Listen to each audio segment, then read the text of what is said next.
തൻ്റെ പിന്തുണ ആർക്ക് എന്ന് പറയാതെ മാധ്യമങ്ങളിൽ നിന്ന് മുഖം തിരിച്ചു മടങ്ങുകയാണ് സണ്ണി ജോസഫ് ചെയ്യുന്നത്.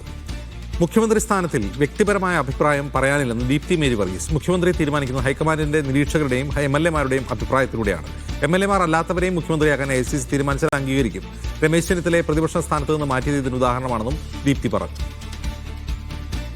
102 സീറ്റുമായി ഉജ്ജ്വല വിജയം നേടിയ UDF-ൽ ഇനിയിപ്പോൾ മുഖ്യമന്ത്രി ആരെന്നുള്ള ചർച്ചകൾ പുരോഗമിക്കുകയാണ്. കോൺഗ്രസിൽ 3 പേരുകളാണ്. ഒന്ന് VD സതീശൻ, KC വേണുഗോപാൽ, രമേശ് ചെന്നിത്തല. ഈ 3 പേരുടെ പേരുകളാണ് ഉയർന്നു നിൽക്കുന്നത്. എന്നോടൊപ്പമുള്ളത് KPCCയുടെ ജനറൽ സെക്രട്ടറിയായ ദീപ്തി മേരി വർഗീസാണ്.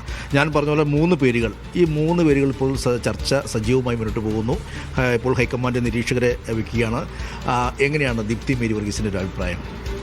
ഹൈക്കമാൻഡ് നിരീക്ഷകർ വരും, അഭിപ്രായ സമന്വയം ഉണ്ടാകും, MLA-മാരുടെ അഭിപ്രായമൊക്കെ ചോദിക്കും.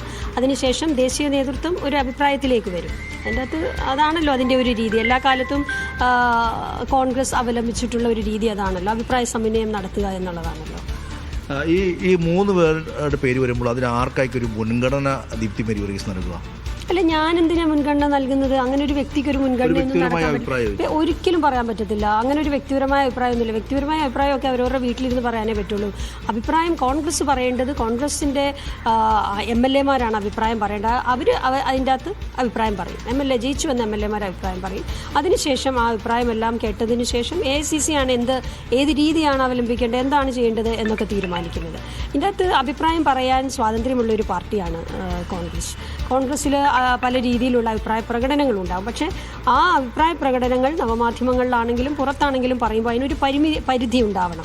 വലിയ വിജയമാണ് ജനങ്ങൾ തന്നിരിക്കുന്നത്. ആ ജനങ്ങൾ തന്ന ആ വലിയ വിജയത്തെ മോശമാക്കുന്ന രീതിയിലുള്ള പ്രതികരണങ്ങൾ, അത്തരത്തിലുള്ള പ്രചരണങ്ങൾ, മറ്റൊരു നേതാവിനെ മോശമാക്കി പറയുന്ന പ്രചരണങ്ങൾ, അതൊന്നും ഒരു തരത്തിലും ചെയ്യാൻ പാടില്ലാത്തതാണ്. അത് അംഗീകരിക്കുന്ന KPCC നേതൃത്വവും AICC-യും അതിന് അത്തരത്തിലൊക്കെ ഉണ്ടായാൽ അതിൻ്റെ അകത്ത് ഇടപെടും എന്നുള്ള കാര്യത്തിൽ സംശയമില്ല.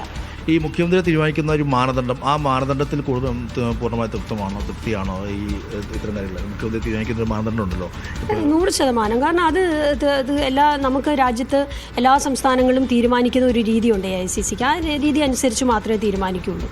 അതിൻ്റെ അകത്ത് വളരെ നീതിയുക്തമായ ഒരു തീരുമാനം തീർച്ചയായിട്ടും AICC-യുടെ ഭാഗത്തുനിന്ന് ഉണ്ടാകും എന്നുള്ള കാര്യത്തിൽ ഒരു സംശയവുമില്ല.